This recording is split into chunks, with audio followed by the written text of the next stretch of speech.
Tasavvur qiling, umra qilish uchun Masjidil Haramga bordingiz va haram xizmati sizni to'xtatib, umra ruxsatnomasi bormi deb so'rayapti.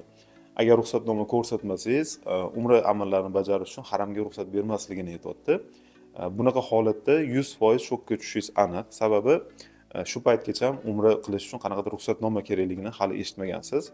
Keling, shunaqa noqulay holatga tushib qolmaslik uchun bu videoda 2026-yil umra mavsumida nima yangiliklar bo'ldi, qonunga qanaqa o'zgartirishlar kiritildi, shular haqida gaplashamiz. Yangiliklarga o'tishdan oldin bu kanal to'g'risida qisqacha aytib o'tmoqchiman.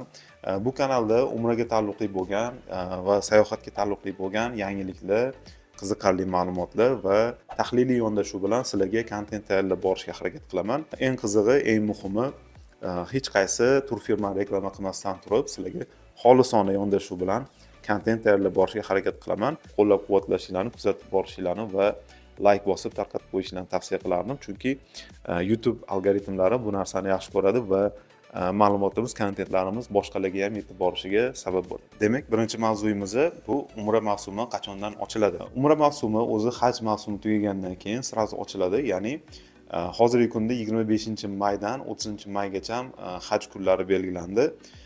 31 o'tadi va 1-iyundan siz umra qilish uchun Makka hududiga kirsangiz bo'ladi.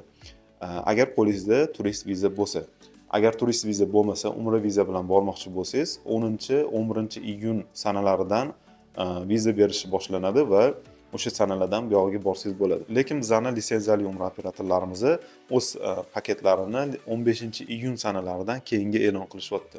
Umra paketlari haqida ham alohida kontent qilishga harakat qilaman va o'tkazib yubormaslik uchun obuna bo'lib qo'yinglar, kuzatib boringlar. Ikkinchi mavzuyimiz viza muddati qisqardi. Ya'ni bu xabardan o'zi ko'pchilikning xabari bor, lekin men o'ylashimcha hamma ham to'g'ri tushunmagan. Gap nima haqida ketyapti? Viza muddati, umra vizasi muddati 90 kundan 30 kunga qisqargani.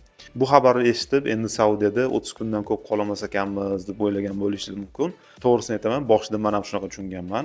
Lekin bu yoqda Saudiya hukumatı boshqa narsani nazarda tutyapti. Saudiya haj va umra vazirligi xabariga tayanib, Saudi gazeta nashri xabar beryapti.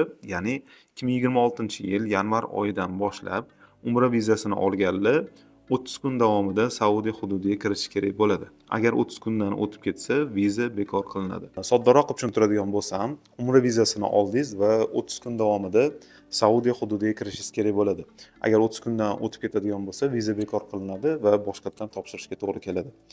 Bu muddat oldin 90 kun bo'lgan, lekin hozir 30 kunga qisqardi. Saudiyada qolish muddati hali o'zgarmagan, ya'ni 90 kun davomida Saudiyada yashasangiz bo'ladi. Bu yoqda yana bitta ahamiyat berishimiz kerak bo'lgan nuqta bor, ya'ni bu faqat umra vizasi uchun.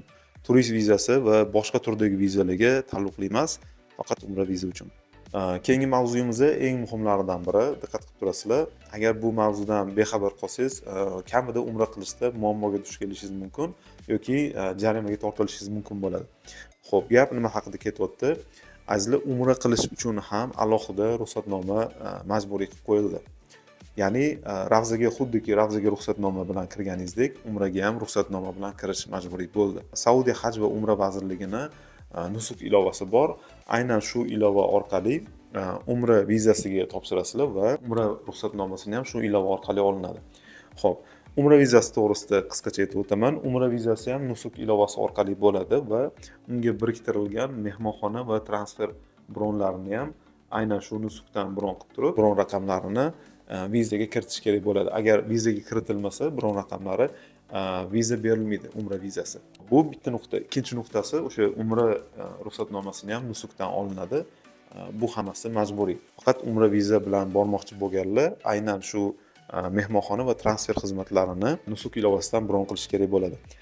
Turist viza bilan bormoqchi bo'lganlar xohlagan joyingizdan mehmonxona bron qilib, xohlagan joyingizdan transfer gaplashib kelsangiz bo'ladi. Muammo yo'q. Lekin umra ruxsatnomasi hamma uchun birdek majburiy.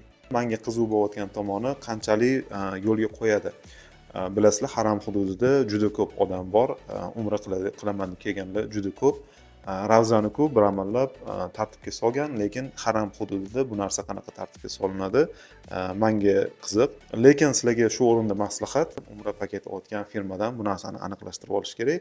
Xuddi ravzaga ruxsatnoma olib berilgandek, umraga ham ruxsatnoma o'zligi olib beradimi? Bu narsani aniqlashtirib olish kerak bo'ladi. Bu ma'lumotlarni rasmiy manbalarga tayanib keltiryapman va shu video tagida silkasini qoldiraman. Bemalol o'zinglar ham kirib o'qib ko'rsanglar bo'ladi. Oxirgi muhim yangiligimiz haj va umra portali ishga tushdi. Bu nimani anglatadi? Umraga yoki hajga boruvchi ziyoratchilar endi shu portaldan ro'yxatdan o'tish kerak bo'ladi. Bu ham majburiy. Agar ro'yxatdan o'tmasdan safarga ketayotgan bo'lsangiz, safar bekor qilinishi mumkin. Gazeta Uz nashrining xabariga ko'ra, O'zbekiston fuqarolari endi haj va umraga borish uchun yagona portaldan ro'yxatdan o'tish kerak bo'ladi. Bu haqda Vazirlar Mahkamasining 24-yanvardagi 27-sonli qaroriga qabul qilindi. Bu tartib qachondan kuchga kiradi? 2026-yil 1-fevraldan haj tadbiriga, 2026-yil 1-maydan umra tadbiriga amal qilishni boshlaydi. Shuningdek, ziyoratchilar haqidagi ma'lumotlar portalga kiritilmasdan turib, safarlarni tashkil etishga yo'l qo'yilmaydi. Yangi umra mavsumini qiziqarli xabarlari to'g'risida gaplashdik. Bu mavzular bo'yicha fikringlar yoki savollaringiz bo'lsa, bemalol izohlarda yozishingiz mumkin. Shaxsan o'zim javob berib boraman. Keyingi qiziqarli videolarni o'tkazib olmaslik uchun obuna bo'lib qo'yinglar va like bosib tarqatib qo'yinglar. Ya'ni umra mavsumi qachondan ochiladi? Hajdan keyin bu yilgi haj kunlari 2025. Demak, birinchi yangiligimiz shikalatmi? Umra mavsumi, yangi umra mavsumi, ya'ni 30 kundan ko'p qolamiz ekanmiz, turasizlar. Bu mavzudan